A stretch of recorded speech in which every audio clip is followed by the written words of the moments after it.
چلے آج ایک ایسی کہانی دیکھتے ہیں جو شاید ہم سب کی زندگی کا حصہ بن چکی ہے۔ یہ جو سوشل میڈیا پر لائکس اور کامنٹس کی دوڑ لگی ہے نا، اور اس میں ہم اپنی اہمیت ڈھونڈتے ہیں، بس اسی کے بارے میں ہے۔ تو کہانی شروع ہوتی ہے ایک یونیورسٹی کے گرلز ہاسٹل سے۔ بات بہت معمولی سی ہے، ایک دوست دوسری سے کہتی ہے، لیکن یہی معمولی بات ایک بہت گہری حقیقت کو کھول دیتی ہے۔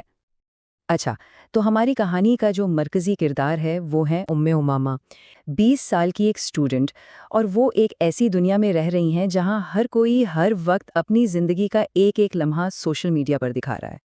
تو جہاں اس کی ساری سہیلیاں اپنا ہر لمحہ آن لائن شیئر کر رہی ہیں، وہیں امامہ بالکل الگ ہے۔ وہ سب کی تصویریں تو لے لیتی ہے، لیکن پھر اپنا فون ایک طرف رکھ دیتی ہے۔ اور ایسا نہیں ہے کہ وہ یہ انجانے میں کر رہی ہے، نہیں، یہ اس کا ایک سوچا سمجھا فیصلہ ہے۔ اب آپ سوچ رہے ہوں گے کہ شاید وہ شرمیلی ہے؟ نہیں، ایسا بالکل نہیں ہے۔ اصل میں وہ ایک ایسی بات سمجھ چکی تھی جو اس کے دوستوں کو ابھی تک نظر نہیں آ رہی تھی۔ تو سوال یہ ہے کہ وہ ایسی کیا بات سمجھ گئی تھی؟ چلیں، اب ذرا اس کہانی کے مرکزی خیال کو دیکھتے ہیں، جس سے ہم کہہ سکتے ہیں تصدیق کا جال، یعنی ویلیڈیشن ٹریپ۔ کبھی غور کیا ہے کہ یہ جو لائکس اور اچھے کامنٹ سے خوشی ملتی ہے، یہ اتنی جلدی غائب کیوں ہو جاتی ہے؟ کہانی میں بھی یہی ہو رہا تھا۔ امامہ کی دوستوں کا موڈ سیدھا سیدھا ان کی سوشل میڈیا پوسٹس پر آنے والے رد عمل سے جڑا ہوا تھا۔ یہ نا ایک پورا سائیکل ہے۔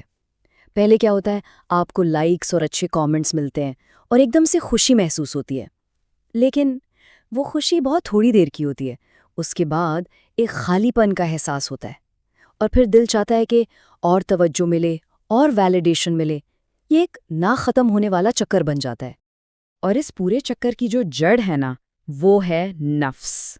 اسلامی نفسیات میں نفس ہماری ذات کا وہ حصہ ہے جسے تعریف، جسے ویلیڈیشن قدرتی طور پر چاہیے ہوتی ہے۔ وہ چاہتا ہے کہ لوگ اسے دیکھیں، اسے تسلیم کریں۔ تو اصل مسئلہ کب شروع ہوتا ہے؟ جب ہمارا نفس اپنی قدر پہچاننے کے لیے لوگوں پر انحصار کرنے لگتا ہے، تب وہ بہت غیر مستحکم، مطلب انسٹیبل ہو جاتا ہے، اور پھر اسے جتنی توجہ ملتی ہے اس کی بھوک اتنی ہی بڑھتی جاتی ہے۔ اچھا، اس جال کو اور بہتر طریقے سے سمجھنے کے لیے آئیے امامہ کی سب سے قریبی دوست حبیبہ کی کہانی پر نظر ڈالتے ہیں۔ اس سے یہ بات بالکل واضح ہو جائے گی۔ تو دیکھیں، کچھ مہینے پہلے تک حبیبہ کتنی پر اعتماد اور خوش تھیں۔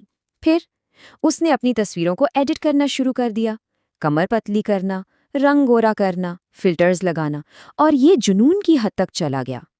پچھلے ہی ہفتے اس کی ایک پوسٹ وائرل ہو گئی، اور پھر برے کامنٹس، لوگوں کا حسد اور شدید قسم کی بے چینی۔ اور آج نتیجہ یہ ہے کہ وہ صحت کے اور جذباتی مسائل کا شکار ہے۔ تو یہ سفر دیکھیں، اعتماد سے سیدھا جذباتی تکلیف تک۔ تو ایک طرف حبیبہ کی یہ بے چینی ہے اور دوسری طرف ہے امامہ۔ اس نے اپنا سکون اور اپنی مضبوطی کہاں سے حاصل کی؟ اس کا ذریعہ بالکل مختلف تھا۔ وہ اکثر خود کو قرآن کی ایک آیت یاد دلاتی تھی کہ اللہ جانتا ہے جو تمہارے دلوں میں ہے۔ یہ آیت نا اس کے لیے ایک لنگر، ایک اینکر کی طرح تھی، لوگوں کی بدلتی ہوئی باتوں کے شور میں ایک مضبوط سہارا۔ اس ایک سوچ نے سارا کھیل بدل دیا۔ اس کی توجہ لوگوں کی وقتی تعریف سے ہٹ گئی اور ایک ایسی چیز پر مرکوز ہو گئی جو ہمیشہ رہنے والی ہے، جو اندر سے آتی ہے، ایک پکا یقین۔ تو اب سوال یہ پیدا ہوتا ہے کہ اصل قدر، حقیقی ویلیو ہے کیا؟ یہ کہانی ہمارے سامنے دو بالکل الگ راستے رکھتی ہے۔ یہاں فرق بالکل صاف نظر آ رہا ہے۔ اگر لوگوں سے اپنی قدر تلاش کی جائے تو وہ غیر مستقیم اور عارضی ہوگی، اور آخر میں بے چینی ہی ملے گی۔ لیکن اگر اپنی قدر اللہ کی نظر میں تلاش کی جائے تو وہ مضبوط اور مستقل ہوتی ہے، اور اسی سے سکون ملتا ہے۔ ایک راستہ ریت پر گھر بنانے جیسا ہے اور دوسرا مضبوط چٹان پر۔ اور کہانی کا سب سے اہم حصہ یہ ہے کہ جب حبیبہ کی حالت بگڑی، جب سوشل میڈیا کی دنیا اس کے خلاف ہو گئی، تو امامہ نے کیا کیا؟ اس نے ہمدردی دکھائی، وہ اس کے پاس رہی، اس کے ساتھ دعا کی، اسے تسلی دی، مطلب اس نے اپنی قدروں کو عمل سے ثابت کیا۔ تو یہ کہانی ہمیں ایک بہت اہم سوال کے ساتھ چھوڑ جاتی ہے۔ جب آن لائن دنیا کی تعریف اچانک نفرت میں بدل جائے تو اصل سہارا، حقیقی سپورٹ کہاں سے ملتی ہے؟ ہم سب کو سوچنا چاہیے کہ ہم اپنی قدر کی بنیاد کہاں رکھ رہے ہیں۔